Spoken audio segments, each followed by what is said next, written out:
السلام ورحمة الله وبركاته. النهاردة هبطي فيديو جديد، تطبيق جديد. بس بقى قليل جدا من الناس يعرف ان اول محاولة لضغط الصورة رقمية كانت في اواخر الثمانينات لمهندسين في فحاولوا يحلوا المشكلة انه يصوروا بتاخد المساحة الضخمة جدا، ومن هنا ظهرت الامتداد اللي عندنا كلنا بنستخدمه النهاردة. وده بالظبط نفس الفكرة اللي قايم عليها التطبيق اللي معانا النهاردة: تقليل الحجم وتحسين تحكم الصورة. تقليل الحجم وتحسين تحكم الصورة. بص، النهاردة بنتكلم عن تطبيق مجموعة أدوات الصورة، التحرير والتحويل. ماشي. واللي بصراحة مش مجرد برنامج تعديل صورة عادي، ده أقرب لشنطة الأدوات كامل لأي حد بيتعامل مع الصور بشكل يومي. أنا هبدأ بسرعة معاك مع 5 مميزات تخليك تكمل الفيديو. أولا، ضغط الصورة مع الحفظ على الجودة. ثانيا، تحويل بين صيغة كتير جدا. ثالثا، تعديل احترافي بسيط وسريع. رابعا، ادوات مجمعة مش هتلاقي بسهولة في تطبيق واحد. خامسا، اداء سريع جدا حتى مع الموبايلات المتوسطة. في الاخر الفيديو هقولك على 5 عيوب واهم نصايح لازم تعرفهم قبل ما تستخدمه. خلينا ندخل في اعماق التطبيق ده فكرته الاساسية ان هو يجمع لك كل الادوات اللي بتحتاجها عشان تتعامل مع الصورة: ضغط، تحويل، قص، تغيير حجم، في مكان واحد بدل ما تستخدم 3 أو 4 تطبيقات. وظيفته الحقيقية انه يحل مشكلة الكلاكسية جدا، صورة كبيرة اللي بتبوظ المساحة او ما بتبعتش بسهولة على الواتساب او الايميل. وكمان مشكلة اختلاف الصيغة اللي ساعات بتخلي الصورة مش بتشتغل على جهاز معين. ليه الناس بتحتاج ببساطة لو بعت صور كتير شغال السوشيال ميديا طلب او حتى عايز توفر مساحة على موبايلك، التطبيق ده بيوفر وقتك ومجهودك بشكل واضح. الميزة الكبيرة هنا مقارنة بغير ان هو مش بيركز على شكل حلو او الفلتر، هو مركز على الادوات العملية، وده يخليه مناسب لناس كتير محتاجة شغل حقيقي مش مجرد تعديل تجميلي. طيب، مناسب لمين؟ مناسب جدا للناس اللي بتتعامل مع الصور اليومية زي صانع محتوى، طالب، لناس بتبعت ملفات شغل، ممكن مبتدئ بيستخدم عادي بس هيحتاج شوية تجربة الأول. أما لو حد عايز فلاتر وتجميلات فده مش تطبيق، يعني في تطبيقات تانية مناسبة. نستخدمه ازاي؟ نحمل التطبيق من على جوجل بلاي ستور، نفتحه هنلاقي واجهة بسيطة جدا، مفيش حساب، وده نقطة تحسب له. بتختار صورة من جهازك وبعدها تختار الأداء: ضغط، تحويل، تغيير الحجم.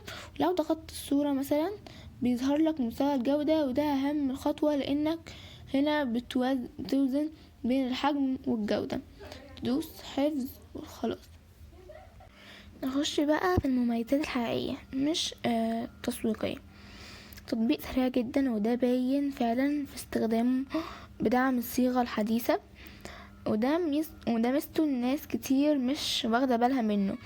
كمان بيستحكمك تحكم يدوي في الجودة، مش بيجبرك على اعداد ثابتة، وده فيه ميزة برضو حلوة، يعني تعديل كذا صورة مرة واحدة، وده كنز لأي حد شغال بكمية صور. بس خلينا نبقى صريحين في العيوب اكتر. الواجهة بسيطة زيادة عن اللزوم، قديمة شوية.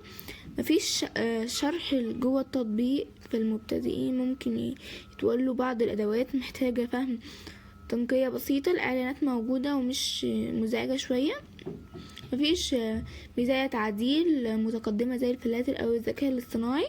اشهر تعليق اخد تفاعل كبير على بلاي ستور، بيقولوا تطبيق ممتاز في الضغط والتحويل بس واجهته محتاجة تطوير، وده صدق جدا. نيجي بقى للتريكات البسيطة. لو عايز افضل جودة خليك بين 80% و90% في الضغط. كمان لو عايز حجمه اقل بنفس الجودة تقريبا، جرب تعديل مجموعة صور مرة واحدة عشان توفر وقت، او اقفل الاعدادات اللي بتخلي الصورة تتكتب فوق القديمة عشان ما تقفش النسخة الاصلية. وخلي بالك من دقة الصورة قبل ما التصغير، لانك مش هترجع تاني بسهولة. الحاجات اللي لازم نتنبه ليها: التطبيق بيطلب صلاحيات وصول لصور، ودي طبيعي ده، بس خلي فيه وعي. ولو ضغطت الصورة زيادة الجودة ممكن تتدمر. التطبيق بيعتمد على إمكانيات جهازك، ولو موبايلك ضعيف ممكن يبطأ. في شوية حلل تسويقية. الإعلانات متوازنة بشكل يخليك تشوف كتير. ممكن يحول لنقل القناع باستخدام بشكل متكرر عشان الإعلانات بس، مفيش اشتراكات خفيفة واضحة.